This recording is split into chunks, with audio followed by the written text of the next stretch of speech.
conferencia de nuestro gran evento Ágora Time, que está realizado precisamente en el marco del primer aniversario de la Universidad Ágora Hispanoamericana.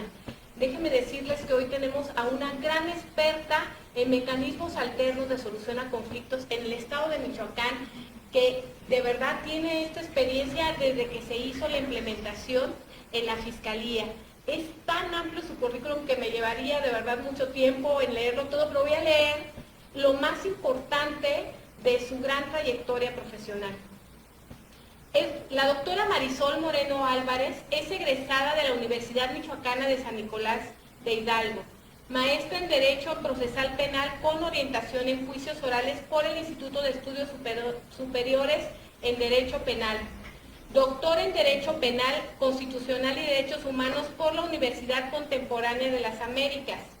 Se ha desempeñado como directora de litigación de la Fiscalía Regional en Morelia, encargada del despacho de la Fiscalía Regional aquí en la ciudad de Morelia, agente del Ministerio Público litigante en el nuevo sistema de justicia penal en el Estado, agente del Ministerio Público auxiliar de la Dirección de Control de Procesos, adscrita en la ejecución de sanciones penales, agente del Ministerio Público en los juzgados penales del Distrito Judicial de Morelia en el 5º y 8º penal, agente del Ministerio Público investigadora del Distrito Judicial de Jiquilpan, también del Estado de Michoacán, secretaria adscrita de las agencias del Ministerio Público de los juzgados penales de Morelia, Michoacán, y actualmente se desempeña como coordinadora general del Centro de Mecanismos Alternos de Solución de Controversias de la Fiscalía General del Estado de Michoacán. De verdad es una amplia trayectoria y un honor, doctora, tenerla aquí en la Universidad Ágora Hispanoamericana. Muchas gracias, muy buenas tardes a todas y a todos. Es un gusto poder estar el día de hoy en este plantel. Orgullosa, por supuesto. Muchas gracias, doctora. Es para nosotros una oportunidad de poder llevar estas conversatorios, estas conferencias para llegar a todos los sectores. Y ahora, pues bueno, estos sectores educativos con los que son las nuevas generaciones, nos importa muchísimo que conozcan el trabajo que hacemos en cuestión de mecanismos alternativos a nivel estatal. Muchas gracias. Pues también mandarles un gran saludo a la gente que hoy nos sigue, que nos están siguiendo del estado aquí de Michoacán, de Querétaro, de la Ciudad de México, de Baja California y del Estado de México. Muchas gracias porque nos han seguido en todas estas conferencias. Y bueno, hablemos de la importancia hoy, de la importancia que tiene la solución de conflictos, pero que ahora ya no solo el que trascienda a irse a un proceso legal, ya sea en la Fiscalía o en un órgano jurisdiccional, sino con la implementación del nuevo sistema de justicia penal y con nosotros incluso sistemas que se están implementando como el laboral, el familiar, que ahora pues hay una parte donde dicen pues hay que sentarnos y vamos a negociar. Doctora, ¿qué hay que hacer? Tiene todo el uso de la voz. Muchísimas gracias. Yo creo que vamos a comenzar esta tarde rica, lluviosa, con un rico cafecito. Yo los acompaño con una rica agüita y fresca, pero decir que yo creo que en nuestra vida cotidiana siempre tenemos un conflicto. Y ese conflicto pues hay que empezar a identificarlo, hay que empezar a saber cuando tenemos un conflicto. Y de ahí vamos a partir en todos los sectores a buscar esas soluciones al conflicto y que vamos a buscar también a su vez el diálogo para solucionar. Pero yo creo que es importante poder decir que, pues bueno, un conflicto lo podemos tener en muchos ámbitos. Yo creo que desde manera interpersonal se genera un conflicto. A veces nuestros sentimientos, el hacer, dejar de ser, nos genera un conflicto. Y ahí tenemos que aprender como seres humanos a tomar decisiones con nosotros mismos. Y entonces buscamos esa manera de que ese conflicto interno que tenemos, pues poderlo solucionar en bienestar de nuestra persona, ¿verdad? Ahora, un conflicto también se da cuando tenemos pues una disparidad de opiniones respecto de una circunstancia en específico. Es decir, pues tenemos diferencias de opiniones o intereses entre una situación en particular. Y ahí entramos dos personas con un conflicto, intereses diferentes, y entonces se genera el conflicto. Poder identificar en cuál de ellos estamos. Otro conflicto pudiera ser cuando generamos pues las masas, grupos, ya se generan entre dos grupos de personas conflictos e intereses diferentes. Entonces, si podemos nosotros identificar que estamos en presencia de un conflicto, por supuesto que nos va a llevar a otras situaciones para poder identificar dónde está generado el conflicto. Es decir, vamos a buscar que ese conflicto, pues bueno, vamos a ver si es por falta de comunicación, porque normalmente tenemos que un conflicto, la comunicación se ve truncada.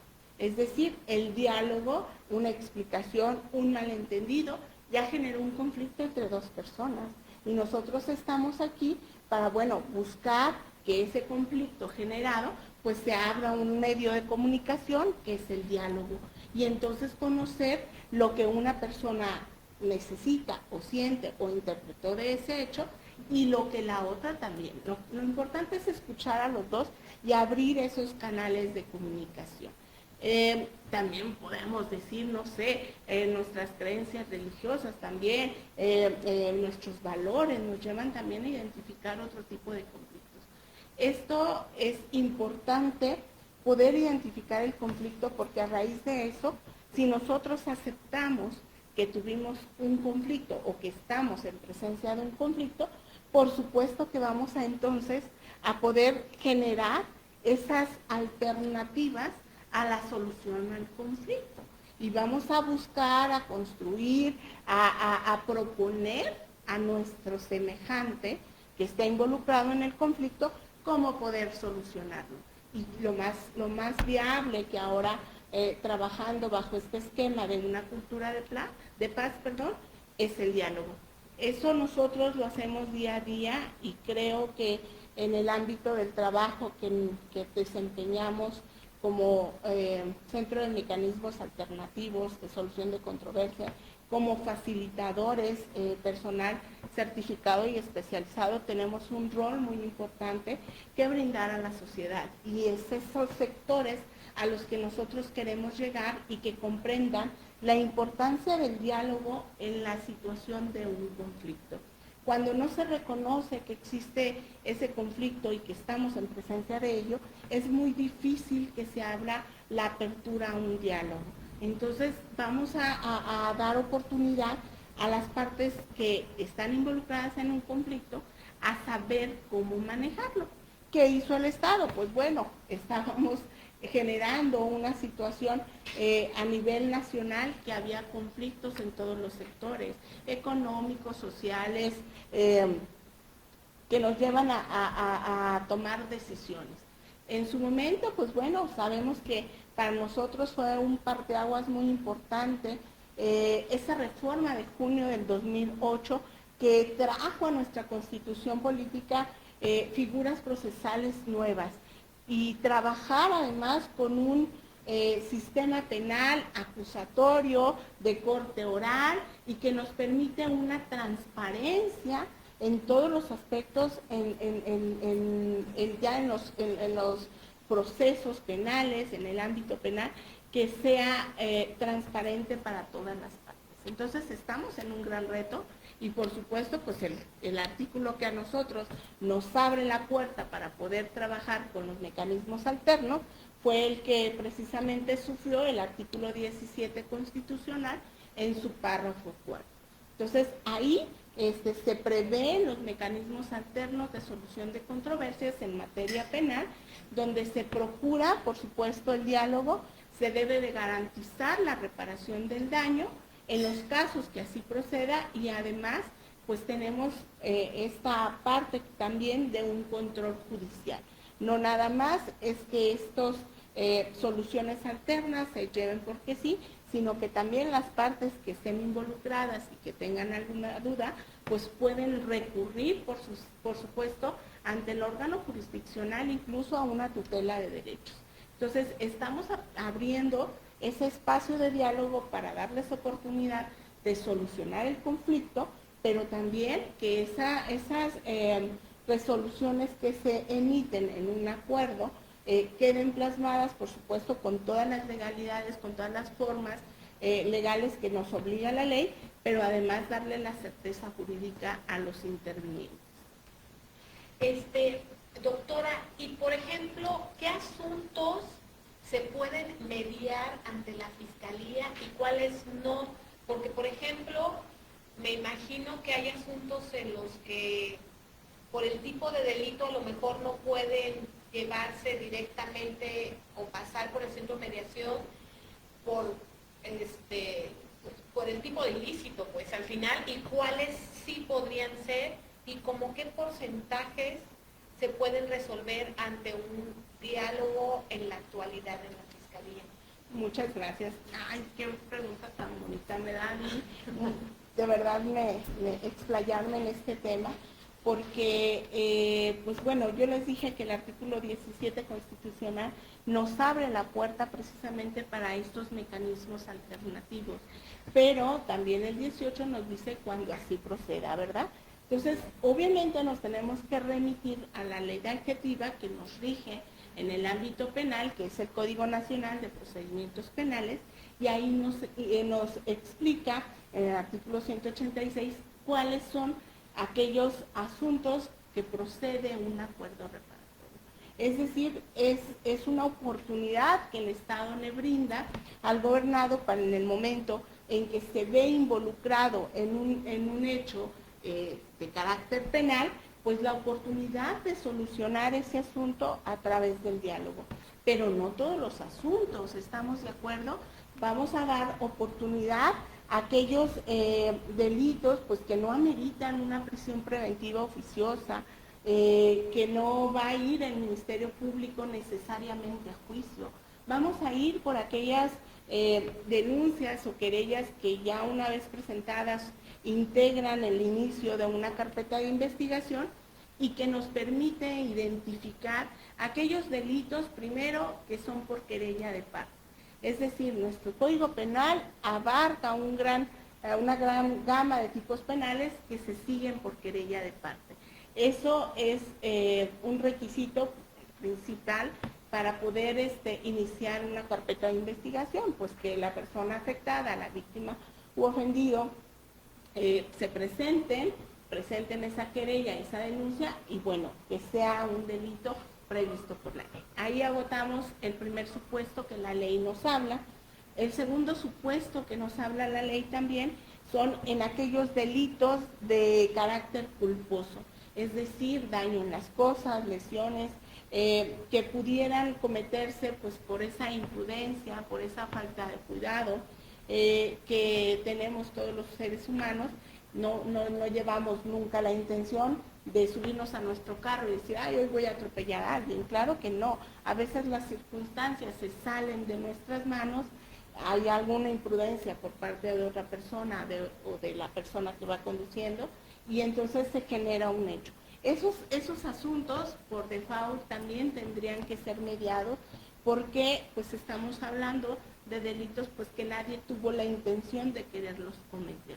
Y finalmente, otro delito que también permite los mecanismos alternos son los delitos que se siguen por hechos patrimoniales, bien jurídico patrimonio, pero que no se han cometido con violencia sobre las personas. Es decir, pues hay muchos delitos, por ejemplo, robo, que no necesariamente hay violencia sobre las personas y que pudieran ser mediados a través de estos mecanismos alternativos. Lo que nos prohíbe la ley también es esta parte de los delitos que ameritan prisión preventiva oficiosa, los delitos también que son cometidos en violencia familiar o sus equivalentes no son mediables. Estamos en una protección precisamente de género, una perspectiva de género que tenemos que visualizar y proteger a la mujer. Entonces, esos delitos no son mediables y pues bueno, la Ley Nacional de Mecanismos Alternos así lo establece. también en nuestro código de procedimientos penales. O sea que el género y lo que conlleve algún acto que tenga que ver con violencia, tendría que ser, o con la intención o dolo, no podría... Cuando es con la mujer, lo que es el delito de violencia familiar, definitivamente. En cuestión de patrimonio, vuelvo a decir, solamente que no haya violencia sobre las personas, en esos casos, también pues si hay violencia, pues no podrían poner. Y luego, a veces la gente tiene, pues está mal informado y bueno, puede ser responsable de lo que digo, pero luego a veces los mismos abogados no quieren que se arreglen las partes porque les da el temor de perder un asunto, pues, y entonces Correcto. dicen, no, tú ve al centro de mediación, pero no acuerden nada, tú di que no, porque nos vamos a ir al proceso. Entonces, creo que esta parte, la comento porque es algo muy relevante, porque recuerdo que incluso en algún momento con el doctor Reséndiz, que le envío un gran saludo desde aquí, que es el actual presidente del Tribunal del Poder Judicial del Estado, me comentaba, decía, Ana, lo que pasa es que a veces los abogados no saben cómo cobrar cuando llevan un asunto a través de una mediación, porque al final también lo pueden resolver y como no saben qué hacer ante ese mecanismo, prefieren decirle a su cliente, no negocies y vete a juicio y no busques la aceptación porque puede ser una... Ahora yo pregunto, doctora, ¿qué herramientas o qué le recomienda a alguien que va a ir, qué apertura debe tener o qué debe esperar cuando llega a un centro de mediación a la fiscalía? Pues yo creo que toda persona que acude más, yo lo hablo en esta parte del ámbito pues sede ministerial, a nadie nos gusta ir a la fiscalía, a nadie nos gusta llegar porque siempre se tiene el temor de que me van a detener, de que pues algo está mal, ¿no? Seguramente hay algo que ya se convirtió en un delito, hay un hecho que tiene esa apariencia y seguramente hay un responsable que nosotros estamos investigando en ese esclarecimiento del hecho, ¿no? Pero yo creo que deben de conocer esta parte de la Fiscalía General o de los órganos especializados, hablando en su momento también del Poder Judicial, que también tiene un órgano especializado, pues bueno, que estamos para brindar un servicio de calidad, brindarles un servicio también de calidez desde el momento en que se presentan los intervinientes. Vean de qué forma yo estoy refiriéndome a ellos. Lo lógico sería es de hablar de un imputado, víctima u ofendido. En este caso, nosotros, ambas personas que acuden a un servicio, a los órganos especializados, son intervinientes, porque están ellos inmersos en un conflicto, pero no tengo yo que hacer un balance respecto de quién tiene o no la razón. Eso, pues es la parte de investigación que tendrá que el Ministerio Público en su momento y los órganos jurisdiccionales, a través de los jueces de control o tribunales de enjuiciamiento, determinar la responsabilidad, ¿verdad? Pero en el caso de los órganos especializados, siempre van a encontrar personal certificado, especializado. ¿Por qué? Porque nuestra ley nos obliga, hablo de los facilitadores que tengo a cargo, que no nada más es trabajar con el perfil del Ministerio Público. Hablo de que tiene que también cubrirse un perfil especializado en esa persona que siempre siembre una empatía con los usuarios, que les pongamos la atención debida y que se sientan escuchados en sus necesidades. Es esta parte humanista del nuevo sistema penal del que se habla y que ustedes deben de encontrar en cada una de las personas que atienden en estos órganos especializados. Creo que los principios que nos rigen el sistema penal, nos rigen la publicidad, concentración, inmediación, pero a nosotros nos rige además otros principios, como son la voluntariedad. Nosotros respetamos las decisiones que toman los intervinientes o usuarios que nosotros atendemos. Es decir, no podemos obligarlos a tomar una decisión, sino las decisiones, una vez que se les explica las formas en que se desarrolla, los principios, las reglas que se tienen que seguir en un proceso de mediación, y entonces ahora sí recabamos esos consentimientos para poder intervenir y poder ayudarles, servir esa herramienta para que ustedes o ellos puedan generar ese diálogo que se había visto truncado. Entonces, creo que debemos de atender a cada uno de los principios que nos rigen, y vuelvo a insistir, la voluntad es el primero de ellos.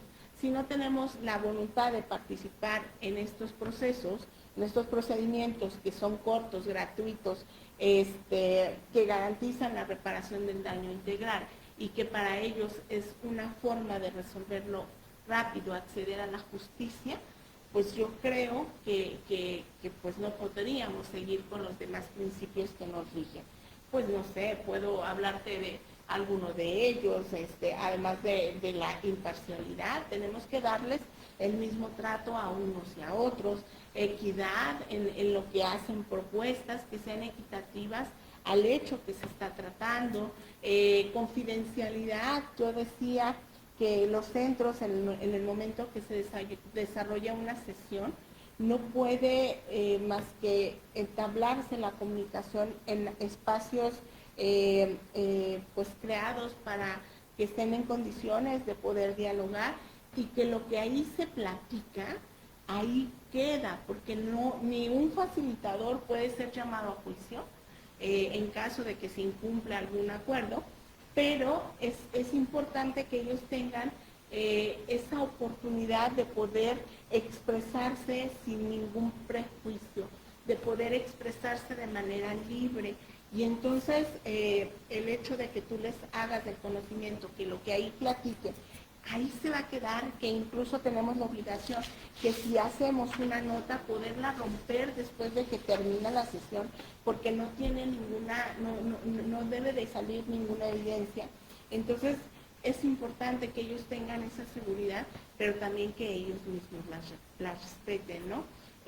Hablamos también en un lenguaje muy simple, y es uno de los principios que nos rige, que tenemos que hablar con una simplicidad a fin de que ellos entiendan a la perfección de qué estamos hablando, de qué estamos explicando, para que no queden dudas al aire, y que al contrario, continuamente se reafirma con una pregunta si quedó entendido, si tienen ellos alguna duda, que puedan expresar y en ese momento se atienden.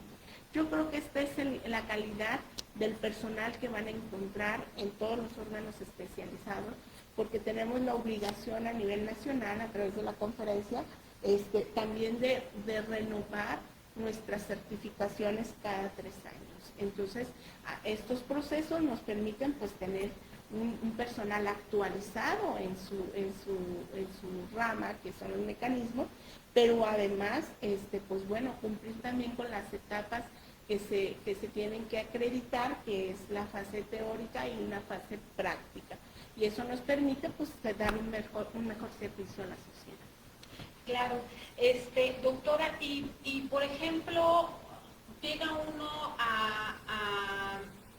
pues a una mesa de diálogo, de mediación, donde entran todos esos principios que comenta, entre ellos la voluntad, que creo que es la parte esencial, porque al final cuando la gente no tiene voluntad, pues no va a haber un acuerdo, no va a haber una negociación.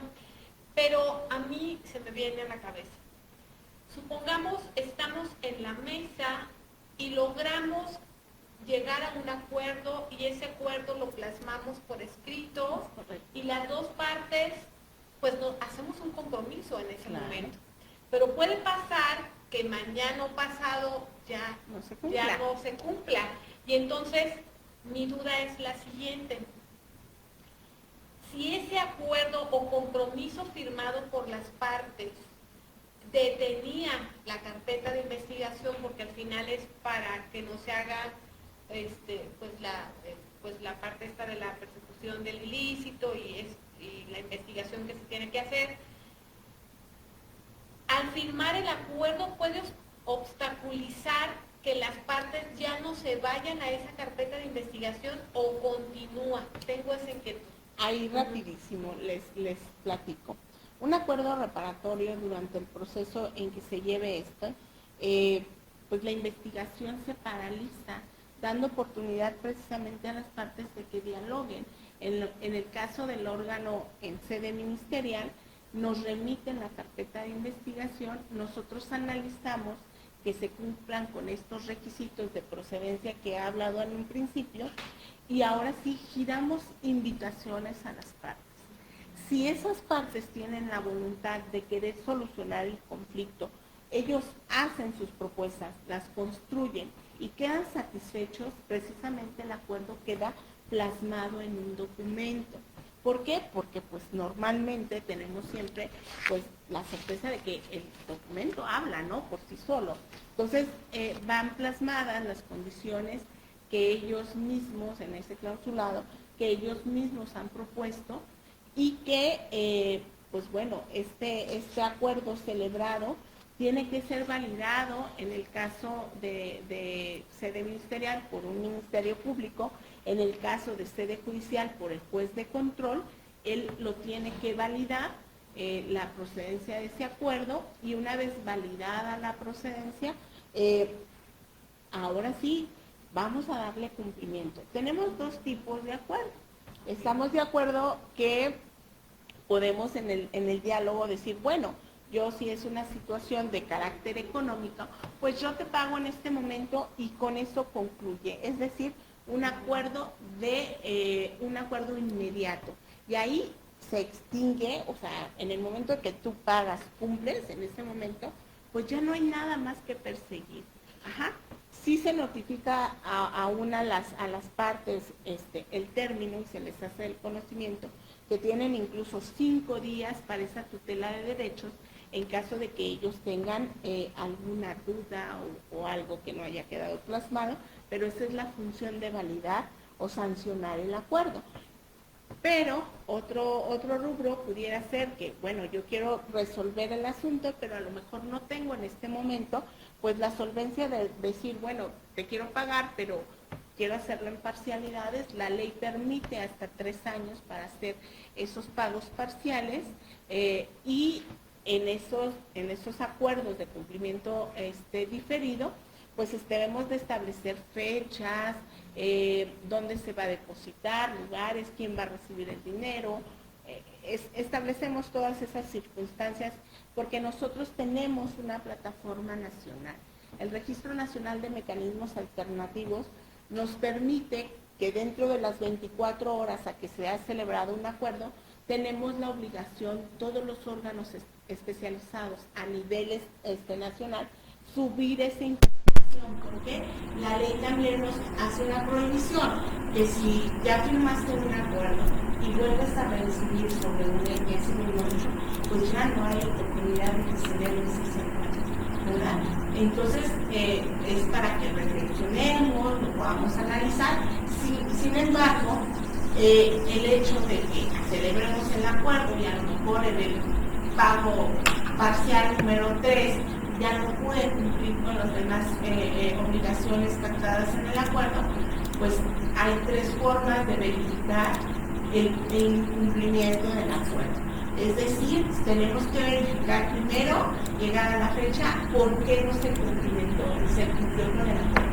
Pueden hacerse una visita por parte del Ministerio Público, con el órgano especializado, a las personas, en este caso, pues el organizó, para ver qué situación se presentó. Ahora con la pandemia se presentó pues que la gente adulta no quería salir de sus domicilios, temor a un contagio, o mucha gente pues enfermaron graves, y pues la situación primordial pues también es la salud, atendiendo ese derecho humano, y entonces a lo mejor se complicó la situación de hacer ese pago oportuno, pero esto da oportunidad de cerciorarnos si ese incumplimiento en el momento pues está justificado. Si no está justificado del porque, pues ya no quise o ya no tengo, pues la ley sí nos permite entonces levantar nuestra constancia de incumplimiento, remitirlo nuevamente a la agencia del Ministerio Público,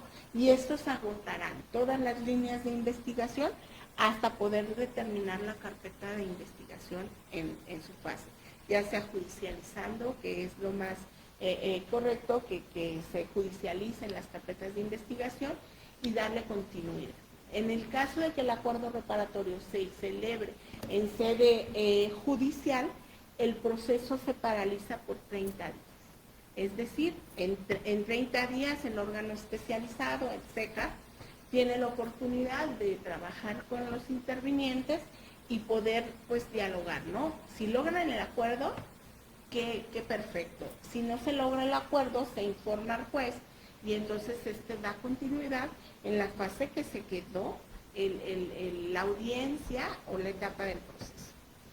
Y por ejemplo, doctora, estamos en la mesa de negociación y puede ser que en esa mesa, pues las partes, al tener esa confianza, porque se puede dar el diálogo en esa mesa, y al tener esa confianza, puedan decir cosas que aporten elementos importantes en la investigación de un ilícito. Y puede ser que eso no sea materia de prueba ya en sede judicial. ¿Esos elementos no los puede aportar el centro de mediación o sí los puede aportar? Yo puedo informar nada más al juez el juez de control, que se ha celebrado un acuerdo. Al Ministerio Público, si yo observo que estamos en presencia de un delito, mi obligación es suspender la audiencia y entonces derivarla al Ministerio Público, haciéndole el conocimiento lo que ocurrió respecto de esto, no de las circunstancias en las que estábamos mediando, sino de lo que en ese momento se suscitó respecto de un hecho que notemos que es por apariencia de delito. Ahí en ese momento suspendemos y lo mandamos nuevamente a investigación. Qué interesante, de verdad importantísima la función, porque al final este tipo de procedimientos ayudan para que en lugar de que ya haya más procesos legales y más investigaciones, que no quiere decir que no tengan relevancia, pero es el cambiar el chip en la ciudadanía, de que no sea un sistema inquisitorio y de culpabilidad y de me la vas a pagar y de vete a la cárcel. Es pues un tema basado en la reparación del daño, y al final, en lugar de irse a un proceso legal, pues que las partes puedan llegar a un acuerdo de forma voluntaria y de esta manera puedan trascender y no haber incluso tanto proceso y desgaste entre los actores que representa desde el Ministerio Público en su investigación, como también a los mismos jueces, en este caso en materia penal, con la concentración de tantas causas penales que se puedan realizar. Maestra, ¿qué sería doctora, qué sería importante para los mediadores cuando están en la mesa de negociación y no ven cómo puede o qué herramientas para generar esa confianza o esa voluntariedad? Porque yo me imagino llegas y estás peleado con el de enfrente y sentarte en la mesa y a veces lo último que quieres es platicar, si no quieres, mejor me digo qué quieres. ¿Cómo generan ese ambiente de diálogo? Miren, es bien importante poder expresarles que nosotros trabajamos mucho con pues esas fibras sensibles, sentimientos que en una sesión llegan a salir. Estoy de acordísimo contigo en que tenemos a las personas, a las víctimas, llegan, yo no quiero verlo, yo lo que quiero es, ¿y por qué me mandan llamar? Yo no quiero dialogar, yo lo que quiero es verlo en la cárcel. Este sistema, pues, precisamente se diseñó para que justamente los delitos que sí sean de impacto ameriten una prisión preventiva. Lo demás tendríamos que resolverlo a través del diálogo. Cambiar esta cultura en la sociedad ha sido difícil. Sin embargo, no imposible, y yo reconozco que ha habido un avance importante en los mecanismos alternativos, pero que nos falta mucho camino por recorrer. Yo les comparto mi experiencia. Yo llegué al Centro de Mecanismos una vez que nosotros transitamos de Procuraduría a Fiscalía en esa transición, con nuevos retos, nuevos compromisos, pero además responsabilidades muy grandes de convertirnos en Fiscalía. Yo recuerdo que ese año 2019 me entregaron dentro del inventario 1000 acuerdos. 1000 acuerdos que decíamos, ¿qué vamos a hacer? Y entonces, ¿hacia dónde tenemos que caminar? Construir una ruta de trabajo efectiva para llegar a todos los sectores sociales, educativos, gubernamentales, ha sido un trabajo muy arduo, pero con muchas satisfacciones.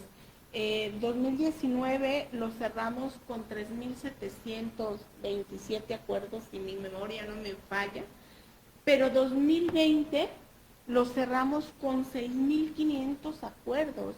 Es decir, empezamos una campaña de difusión importante que nos obligaba a acudir a recorrí todo el estado, recorrí casi todos los municipios, yo creo que todos. Empecé por lo más difícil que yo veía en lugares donde pues la cultura pues es difícil que acepten un diálogo a veces.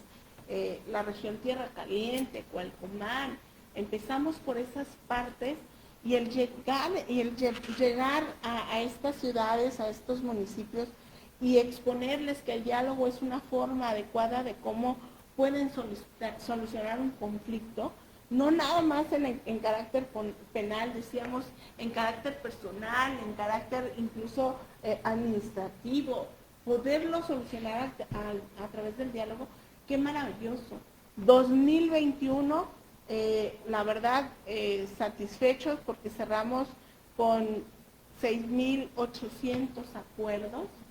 Este 2022, que vamos a la mitad del año, llevamos 4.000 acuerdos celebrados, vamos por 8.000, y quiere decir que estamos trabajando y que la sociedad está entendiendo que el diálogo es la mejor forma de solucionar una controversia, y que esto nos lleva a seguir avanzando, seguir trabajando. Estamos con otros sectores, ahora los educativos, la pandemia dejó también mucho bullying en adolescentes que también estamos tratando con facilitadores especializados en esa materia, y entonces nos permite darles un servicio adecuado. Pero no nada más es celebrar el acuerdo, sino también trabajar bajo un esquema de una justicia restaurativa. ¿Qué significa esto? Que estamos trabajando de tal manera de que ese hecho que generó una conducta castigada por nuestra legislación de carácter penal, pues no se vuelva a repetir. Estamos ofreciéndoles además programas de justicia restaurativa que empezamos con 3 talleres, en este momento llevamos 16 talleres que se ofrecen a toda la ciudadanía que acude al centro, porque las necesidades han sido su creación. Y lo que estamos nosotros dando y sirviendo a esta sociedad michoacana es precisamente que si alguien tiene un conflicto, lo trabajemos desde dentro para que no se vuelva a repetir. Entonces, eso es maravilloso, y qué bonito es trabajarlo de la manera que tú nos dices. Y luego, doctora, es hablar de emociones, es hablar de sentimientos, porque ahorita decir mediación, justicia restaurativa, pero yo me quiero pensar, o sea, me traslado a casos exclusivos donde dicen, bueno, atropellaron a mi hijo, a mi madre, y en ese momento, por ese, así haya sido un accidente, pues privas de la vida a alguien. No es un tema sencillo, créanme, tener enfrente a quien quitó algo que tú amas, que tú quieres, que tú extrañas, y que tengas que tomar la decisión de tomar un acuerdo. De verdad no estamos hablando de temas sencillos, sin embargo, se hace, y es una cuestión también de inteligencia emocional. ¿Es correcto? Es de inteligencia emocional, de madurez de las personas y de asimilar, porque habrá quien diga, a mí el dinero que me den no me va a reparar mi daño, jamás me lo van a reparar. Y entonces sentarte en una mesa a negociar este tipo de situaciones es complejo. Es algo muy complejo, pero no imposible. Nosotros comentábamos hace unos momentos esta parte de que trabajamos con emociones y trabajamos con personas que dicen no lo quiero ver.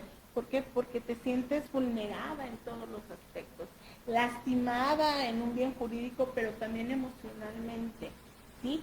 ¿Y qué hacemos? Tenemos esta área de programas de justicia restaurativa que primero, si vemos a una persona que llega muy alterada, que vemos que su condición no es la idónea para poder sentarse, poder dialogar, entonces comenzamos con una terapia en el ámbito psicológico para que ellos estén reforzados en esa toma de decisiones, ¿sí?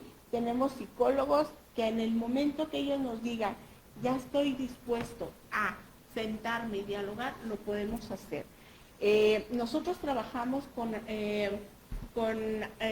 sesiones preliminares, es decir, trabajamos con una parte primero y con otra, en iguales circunstancias y condiciones.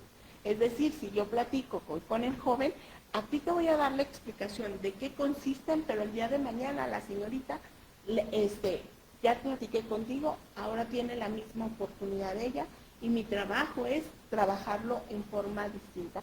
Porque ahí voy a calibrar en qué momento voy a poder sesionar de manera conjunta. Ajá, no es, pues ya siéntate, no quieres, pues ¿qué voy a obtener? Nada.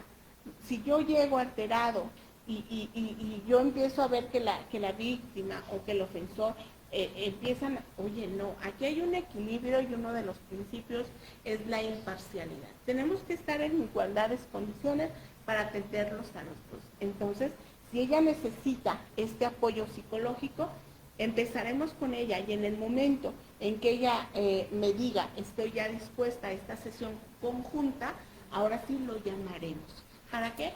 Para que ella esté en posibilidad de que ese diálogo no sufra una afectación más que ya la que se causó. ¿Cuántas sesiones pueden extenderse o son más o en promedio las adecuadas? Nosotros no podemos determinar cuántas. Las necesidades de cada asunto es la que y de cada persona son las limitantes. Si yo requiero tener una sesión en un asunto, qué bueno que sería que en una sola sesión se resolviera el conflicto, pero si no fuera así, hay ocasiones que hemos sesionado hasta 7, 8 ocasiones y con la intención de brindarles a ambos las mismas oportunidades. En ocasiones dice, bueno, ya escuché la propuesta, me la voy a llevar a mi casa a analizar y vuelvo a dar otra nueva fecha y yo ya vendré con una respuesta. Son las oportunidades y la flexibilidad que nos brindan estos mecanismos y los principios que nos rigen además. Claro, es de verdad un tema tan relevante, muchísimas preguntas que seguramente se están generando en el público, de los que nos están viendo, incluso de los que están presentes. No sé si quieran hacer alguna aportación o alguna inquietud. ¿Quedan satisfechos? Quiero explicarles muy brevemente, rapidísimo. Cuando existe un conflicto y nosotros sesionamos para una sesión, nosotros hay 3 formas de arribar a un acuerdo reparatorio. A través de una mediación, a través de una conciliación o a través de una junta restaurativa. ¿Eso qué significa? Si es una sesión de mediación, las mismas partes intervinientes, nosotros nada más somos ese instrumento de diálogo, aperturar el diálogo, fijar reglas, pero las propuestas de solución las van a hacer ustedes, los intervinientes.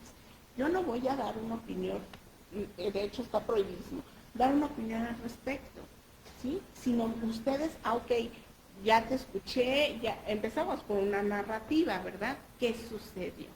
¿Quién quiere comenzar a platicar qué sucedió? Ah, pues bueno, escuchamos a una parte con toda la atención, con todo el respeto, y la misma oportunidad le damos a la otra. Ya que lo escuchamos, incluso en ese momento volvemos a reiterar, hay veces que la comunicación es el principal problema que tenemos porque no nos comunicamos y nosotros interpretamos las cosas de una manera a nuestro interés, y cuando escuchamos lo que la otra parte nos está narrando, nos damos cuenta que a lo mejor nuestra apreciación pues no era esa la intención. Entonces ellos construyen, proponen, buscan sus soluciones y las concretan. Es decir, yo te propongo esto, yo quedaría satisfecha con una disculpa. Hay asuntos que nada más ameritan pues una disculpa porque yo así lo quiero. Y tu decisión va a ser, por supuesto, tomada en consideración. Ah, ok, es patrimonial. Oye, me dañaste mi vehículo y son 10,000 pesos. Ok, quedo satisfecho. A lo mejor no, mira, no te puedo dar los 10,000 porque mi vehículo se dañó y mira esto. Y además, fíjate que yo en ese momento iba corriendo al hospital porque mi mamá sí me distraje porque a lo mejor iba hablando, me iban informando a dónde, o la gravedad en la que iba la ambulancia. Pues, ay, híjole, o sea, también la situación y la necesidad de él, pues también es apremiante, pero también la mía, y nosotros construimos esas soluciones de acuerdo a nuestras necesidades. Esa es la mediación. Quedan plasmadas y ustedes deciden. La conciliación, ¿qué sucede en estos ejemplos que ponemos?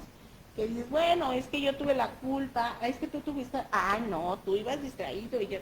Oye, para eso entonces hay una oportunidad que le da la ley al facilitador de consultar los datos objetivos que tiene a su alcance. En este caso, para nosotros, un dictamen, por ejemplo, pudiera ser un dato objetivo y sí lo podemos consultar y determinar, ok, ¿saben qué? Los peritos dicen que la responsabilidad corresponde a X o Y. Ok, pero no es una opinión propia, es lo que hasta esa fase de la investigación se cuenta. Ok, en base a esto, ahora sí, buscan y propongan soluciones que satisfagan sus necesidades. Y entonces ahí se convierte en una conciliación, porque yo ya tuve la oportunidad de consultar ese expediente. Y la otra es, pues bueno, cuando hay una afectación, la Junta Restaurativa, cuando hay una afectación a una comunidad o a un grupo. Y entonces ahí involucramos a ellos, a un representante de esa comunidad, para buscar también las propuestas de solución. Que cuando ese acuerdo se concrete, la persona ofensora no sea estigmatizada por esa sociedad o por esa comunidad. Esa es la diferencia. Doctora, pues, híjole, no la voy a dejar ir. Agradecerle de verdad su participación, muy valiosa. Creo que darle un reconocimiento es algo muy pequeño comparado a la valiosa aportación que hace hoy en día, y agradecerle de verdad de corazón su participación. Muchas gracias. Gracias. La primera de las muchas veces que estará con nosotros. Déjenme decir esto con mucho orgullo.